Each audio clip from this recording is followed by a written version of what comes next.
You're listening to 91 Reasons, a journey into the twisted landscape of pop culture. Keep your hands and arms inside the podcast at all times.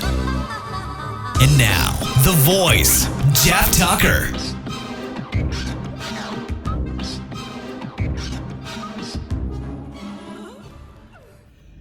Hey, we're back in the car.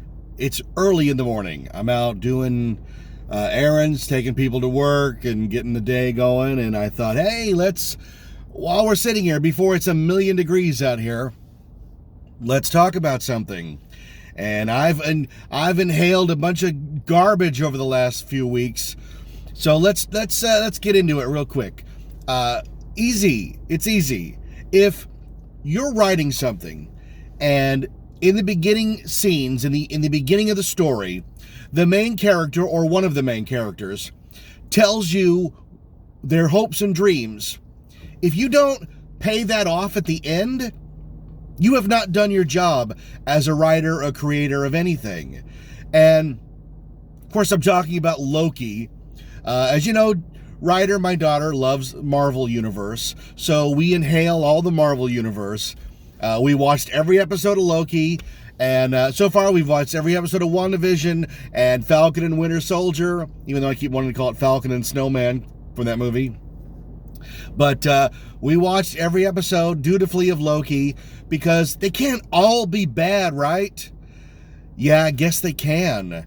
This is just sloppy, lazy writing.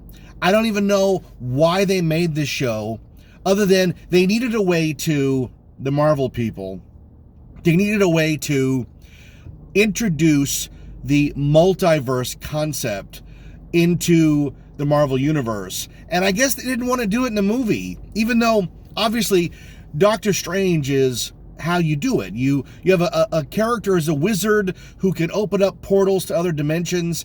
That's how you do it. And instead, they wanted to slap it into this Loki show and gloss over everything that would happen in a movie that you could do very, very quickly.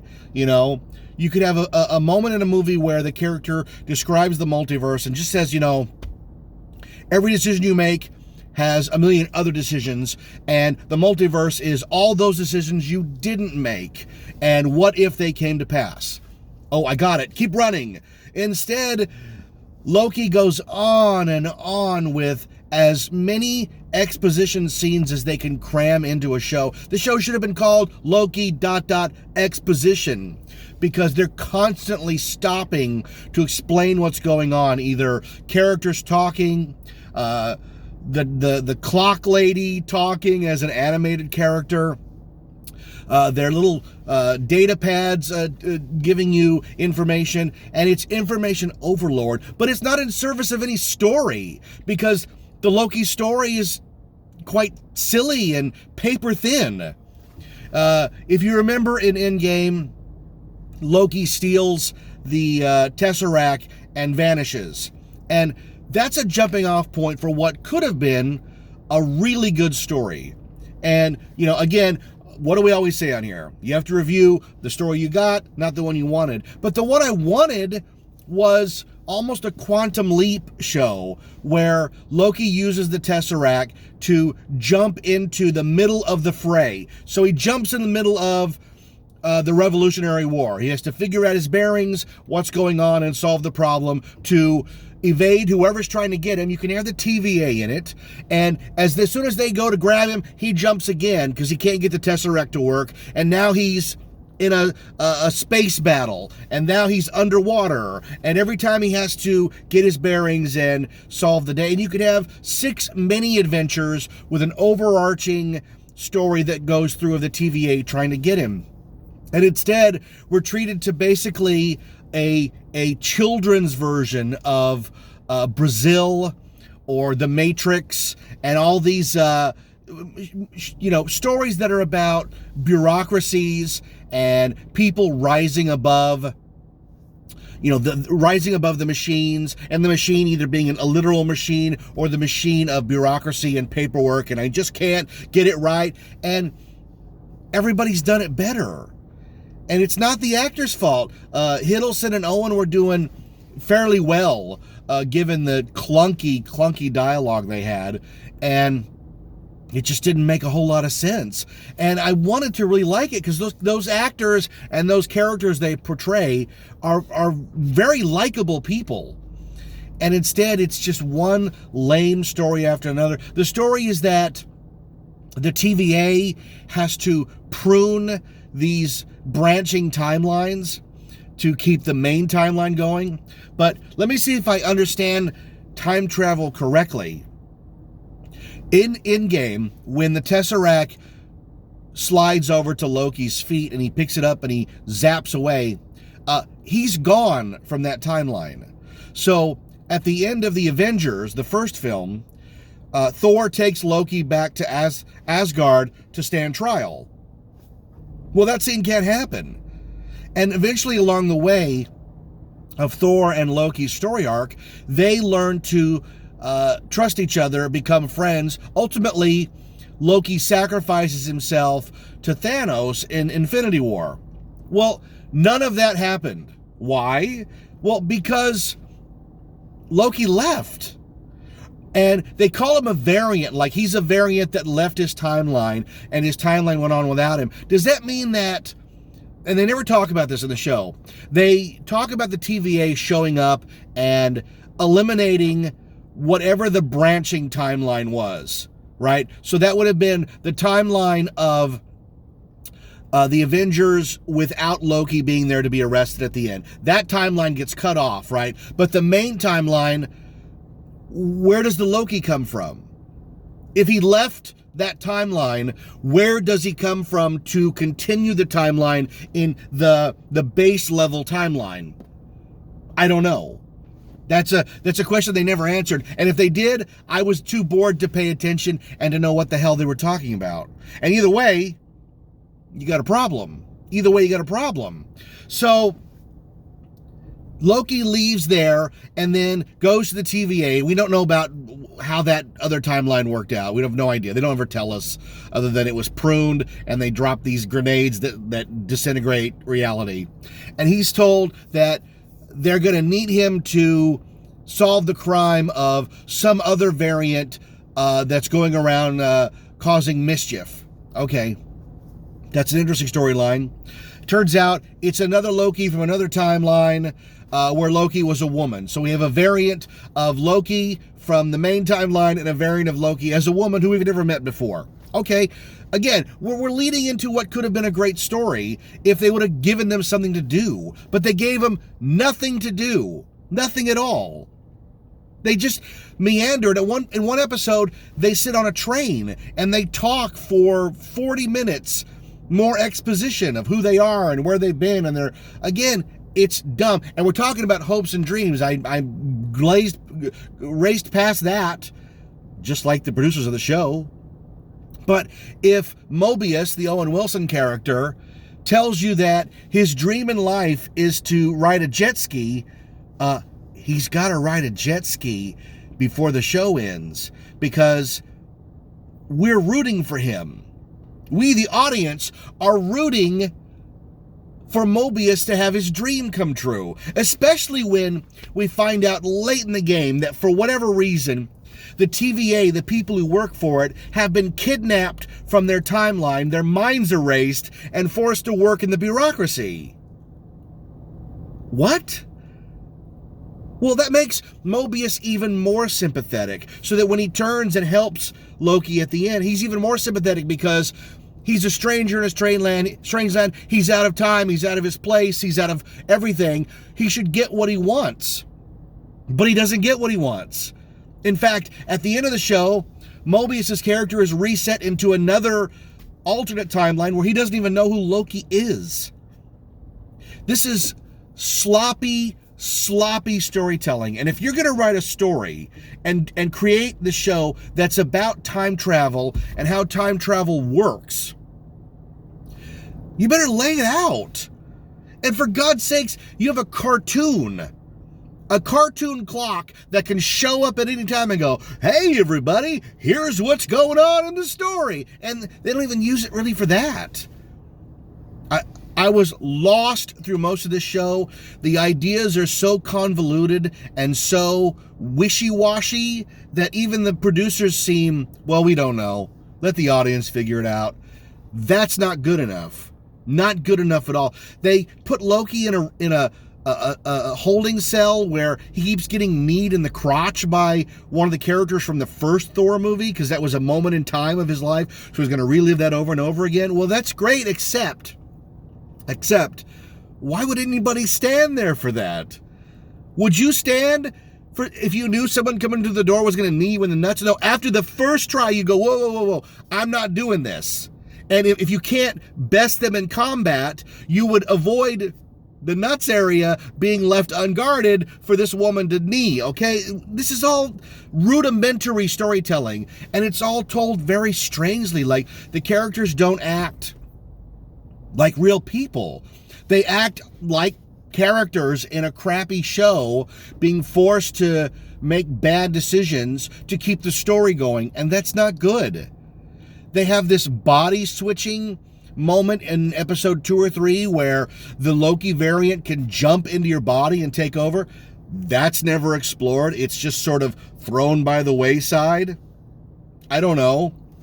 These Marvel shows are the laziest shows ever. They get so hung up on one little idea. This one being, well, what if Loki escaped Endgame? Oh, yeah, and he got mixed up in this bureaucracy that fixes time. Okay, great. Well, we saw that in the Umbrella Academy.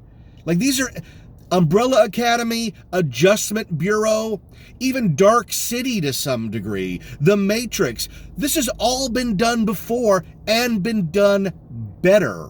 And you've got all this talent and all this money. Whatever the guy writes, they can make happen. There are no limits now to the writing. You know, when I write stuff that I know I'm going to produce at the theme park level, I know what my limitations are. We can do X. And maybe if I push it a little, we could try and make him see we can do this. But these Marvel writers, whatever the pen writes can be created. And this is what they do. They do these half-ass fake storylines where cool stuff happens, but it doesn't really have any bearing on anything. The whole point of the Loki television show was to introduce the multiverse idea. Also to introduce, once again, a strong female character that is better equipped and stronger than the male character, which, guys, this is getting so old. We all see it. We all know what you're doing, and it's just an old trope. It's got to die by the wayside. Make them equal. Make the two Lokis meet, and when they touch, oh my God, because they've touched and they're the same person, they lose their powers. Now we're all at zero. And instead, Loki, who, I hate to tell the Marvel writers, he's a god. He has godlike powers. He has used godlike powers again and again and again. And in this one, they put a collar on him and he has no powers. Okay, that's a nullifier. I get that. In Star Wars, in one of the novels, they have a creature that nullifies the Force so that you can have Luke in a scene and not just wave his hand and make everything go away. But when they take the thing off, he still has no powers. He's just like this guy with a sharp tongue. That's his whole power. He has a sharp tongue. But the female Loki, she's a complete badass. You know, it's shades of the new Star Wars trilogy, where Rey just has all these powers at her fingertips, and by the end of the Rise of Skywalker, she's literally raising the dead. When the hell did this happen? This would have come in handy a few times during the trilogy. When Master Yoda croaked in Return of the Jedi, Luke could have just laid hands on him and given him 10 more minutes so he could finish his thought. Luke, there is another... What did he say? Hold on. Hey, you're back from the dead. There's another what? Oh, another Skywalker. Got it. You got to figure this out, guys.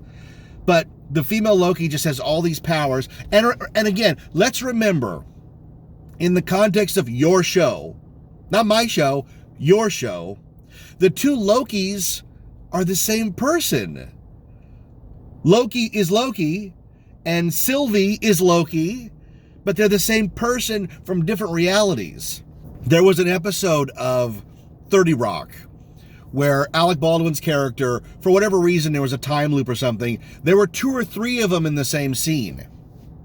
And they accomplished what they needed to accomplish. But before they cut away, the 3 Alec Baldwins looked at each other and said, now, we're going to have sex, right? And the other one went, well, of course we are. That's funny. It's gross. We get it. As far as his character in 30 Rock, it made total sense. Complete narcissist, in love with himself, and nobody's going to measure up to him. So, of course, he would be interested in sleeping with himself. The Loki show introduces a romantic element to the 2 Lokis. Wait a minute. A romantic element to the 2 Lokis who are the same person. It came off effing weird. That's the last thing we want to see. Are these 2 hook up? Remember in Back to the Future when Lorraine finally throws herself at Marty and kisses him in the car, and when she pulls back she goes, it's like I'm kissing my brother, and you're like, yes. She kissed him and she felt nothing because cosmically the galaxy was righting the wrong. In this one, he's just in love with himself as a woman. It's very strange. Now, imagine if they had gone the route of having Tom Hiddleston play both characters. You know, you can do that now. You can do that in the Patty Duke show. So what if he had played Loki and he'd also played the female Loki? It would be just as weird, even weirder. But again, the writers don't seem to care about any kind of logic or continuity. They just need to get the characters racing through to the next idea. What's the next idea? Oh, we're going to do the variants, and then the pruning, and then the time bombs. And then all of the people at the TVA were kidnapped, and they have thoughts and ideas if you know how to unlock it. Okay, what are we going to do with that? Oh, we're not going to do anything with it. Oh, the Time Lords are these big lizard creatures who control the flow of time. Well, they got to them fairly quickly in the show, and they were just robots. What are we going to do with that? We'll do something at the end, but it won't be what you want. Great. You know what these Marvel shows are turning out to be? They're turning out to be your aunt who comes to your birthday party, your 9th birthday party, and you've told her all year what you want, and you can't wait for her to show up and give you that radio-controlled car, and instead she brings you a sweater. Now, it's great to see her, and you love her, but boy, did she not deliver. And that's what these Marvel shows are. They just don't deliver. They promise so much, and they deliver nothing. At the end of the shows, all these shows, nothing has really changed. At the end of WandaVision, the only thing that changed is that Wanda became a villain. Is that what you wanted to do? At the end of Falcon and the Winter Soldier, Falcon became Captain America. Something he should have done in the first episode when he was given the shield by Steve Rogers himself, who said, I see me in you, and you are good enough to be Captain America. And instead, in the first episode, he gave the shield away and spent 6 more episodes figuring out whether he should get it back. We already knew. At this Loki show, what's the point of the Loki show? For the Loki character. Nothing. To fall in love with himself? That's it? Because at the end of the show, all that happened was that they opened Pandora's box. And it wasn't even clever or fun or interesting. Because we've watched the whole series, and they're all afraid of being pruned. Because once you're pruned, you are erased from existence. At least that's what we thought. And instead, it's another Ghost in the Machine where God in the Machine, where something happens that changes everything you've been told is a lie. Great. What is it? Well, when you get pruned, you go to another level of existence. This is like being trapped in Inception, where they just keep going down in more dream worlds and more dream worlds. And you go from reality to the TVA sort of limbo reality, and when you get pruned, there's another reality where everything gets thrown away. So Loki ends up in this land where everything gets cast off, and this big smoke monster is eating everything into oblivion. Now, maybe when the smoke monster eats you, you go to an even different plane of existence. I'm sure the writers thought of that too, right? And instead, Loki meets up with more Lokis. Because in the world beyond worlds trash world, the only people who've managed to survive, the only people who have managed to survive are Lokis. And there's like 30 or 40 or 50 of them. This was like, remember Multiplicity with Michael Keaton, where there's all the Michael Keatons? No one remembers that movie. But they're just Lokis. The whole world is inhabited by Lokis, and because they're the gods of mischief, they're all trying to outdo each other. Well, that's an interesting concept that goes nowhere. Instead, they hang out at a bowling alley for half an hour with more exposition and more talk, and I killed Thor in my world, and I did this, and there's an alligator Loki, and I tell you what, by the time this episode aired, I was done with this stupid-ass show, but like a moth to a flame, I'm going to continue to get burned because I'm Linus, and the Great Pumpkin's got to come, right? There has to be some amazing resolution to this stupid-ass show, and there isn't. We're in the land of the pruned, where all the Lokis are there, and a nice turn by Richard E. Grant as a comic book Loki. But what was it for ultimately? It's just eye candy. We just thought it would be interesting if they lived in the land of the lost, where everything that goes to get destroyed is there. Okay, that's a great idea, but make something happen.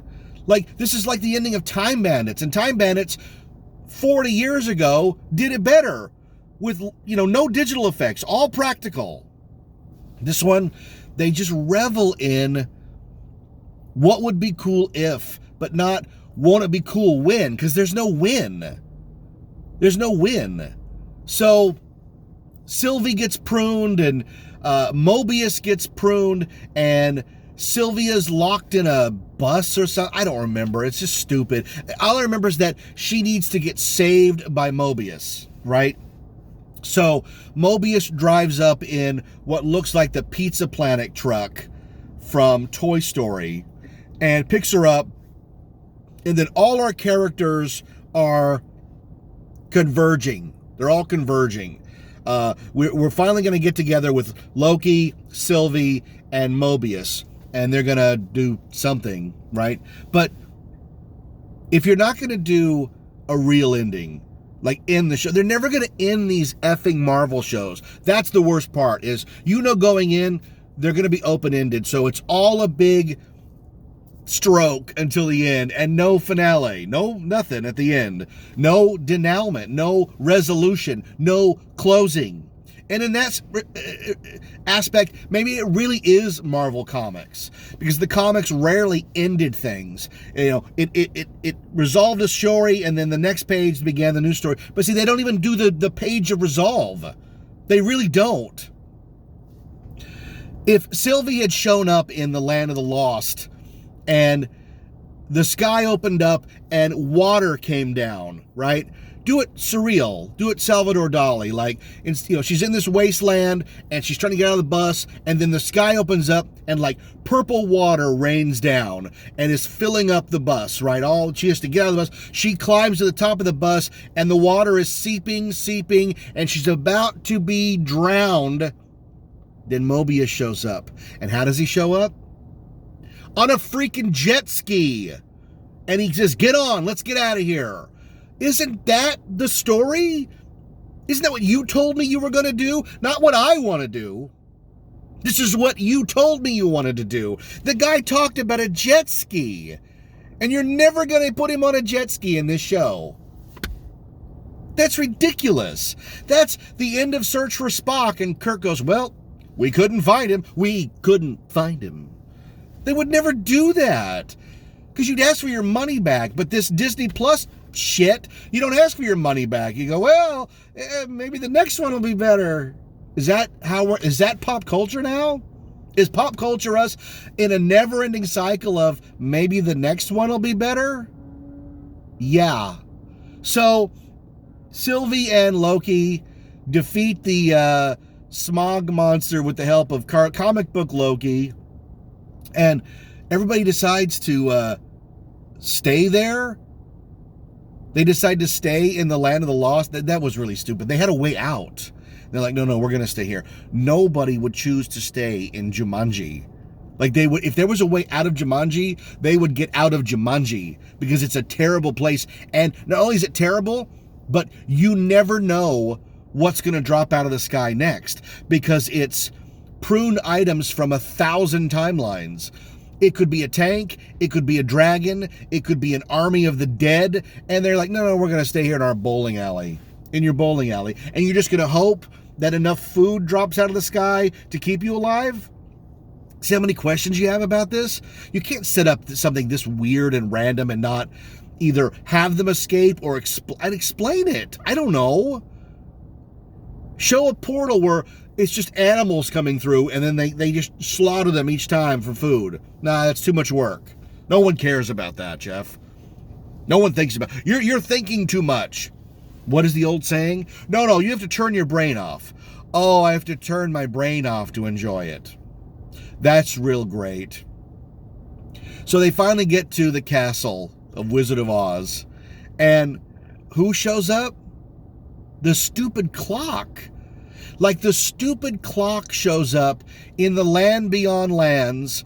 Hey, everybody. And you're like, oh, and for a brief moment, I thought, well, what if the clock is the bad guy?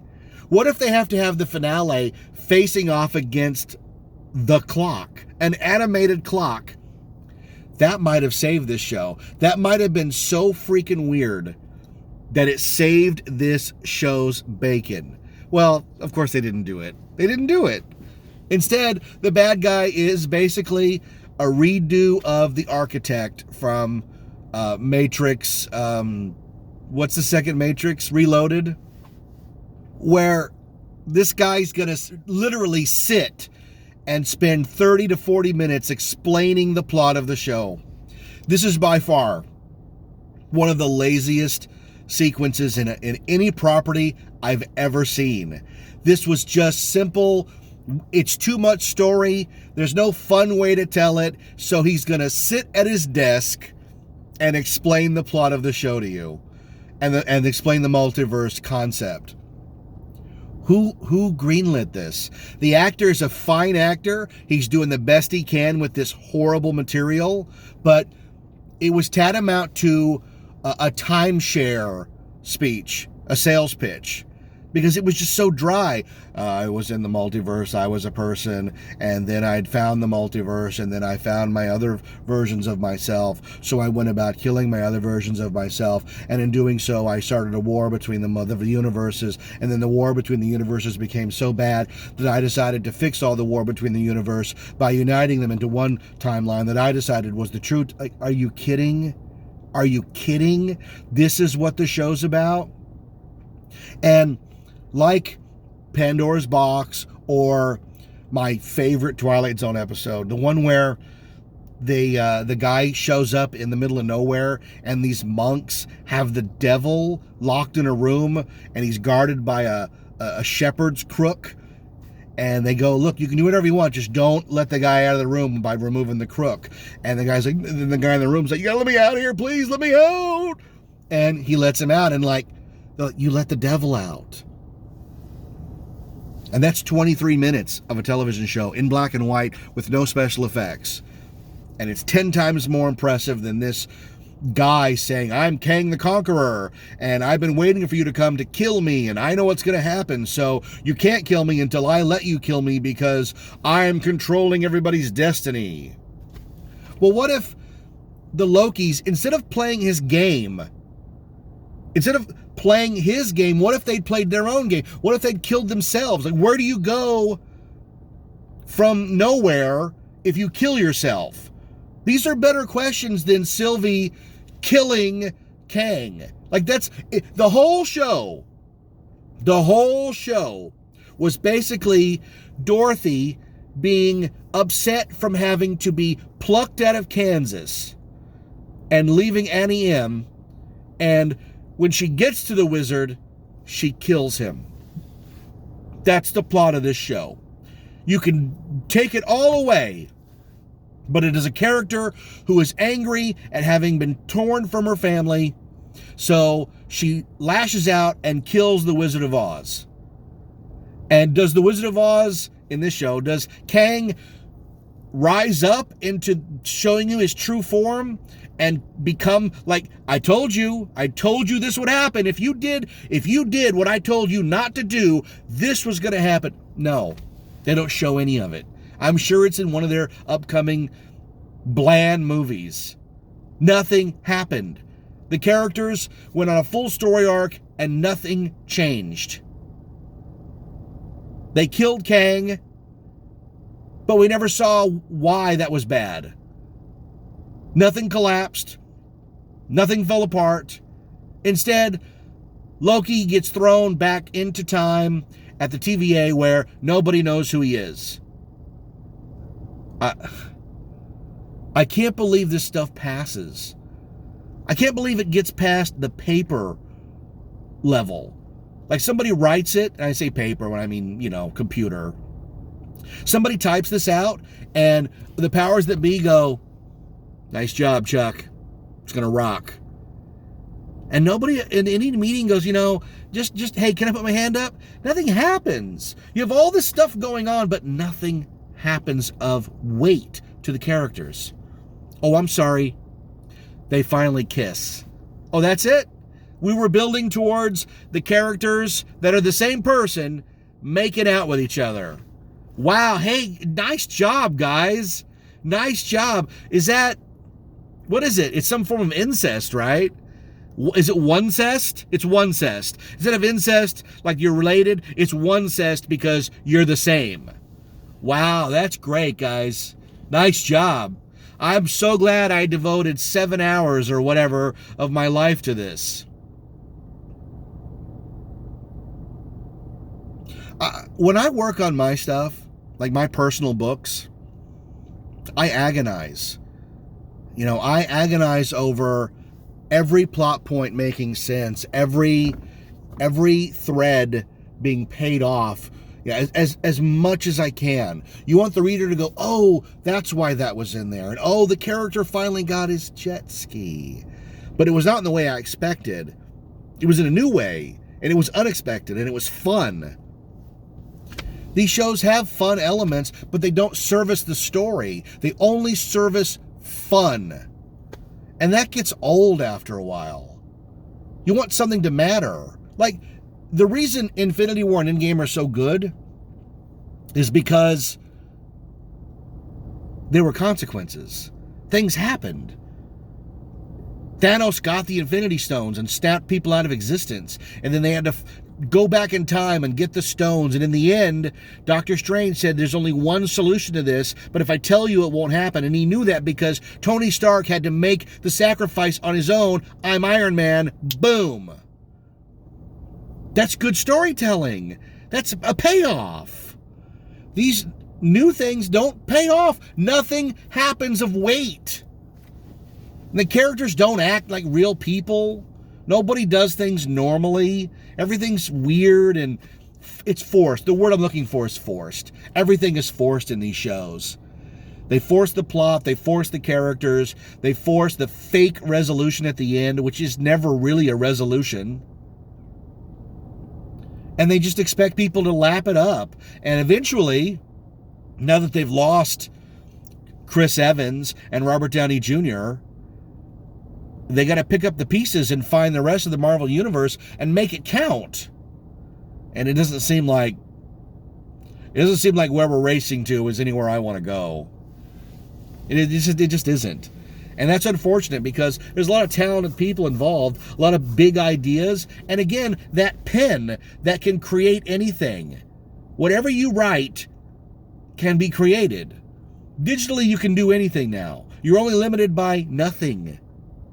And this is what they do. They write a show where everybody's in a small room talking. Loki and Mobius talk over lunch, and Loki talks to Loki's in a bowling alley. And they rarely open up the show to all these infinite possibilities. One whole episode took place at like a Best Buy, not a Best Buy, like a Kmart. Like a Kmart. The most interesting one was the apocalyptic planet, and that ended quick when they got on a train. They got on a train, and they sat at a booth. And the whole time I'm thinking, wasn't the planet about to explode? And they have time to just sit and talk? I must have missed something. Oh, we have an hour. Okay, you have an hour. You're going to sit and talk. Okay. Oh, Loki, you could have been so good. And I have others. I watched Loki, I watched Black Widow, I watched Jungle Cruise, and I watched the new Suicide Squad. So there's a lot to talk about, but you gotta break it up. So I'm gonna end this one of just talking about Loki. And did you sit through it? Did you watch this thing? Am I right? Am I wrong? Did I miss it? Maybe I missed something. Maybe you saw something that I missed. If you know, let me know. Because what I saw, I didn't care for. Oh well, maybe I'm the variant. Maybe that's the problem. Maybe I'm the variant. Maybe on my back it says variant. It doesn't. On the back it says, I'm Jeff Tucker, and this is 91 Reasons. Thanks for listening to 91 Reasons. Please subscribe and leave a review on iTunes. Find us on Facebook. Is anyone even still listening?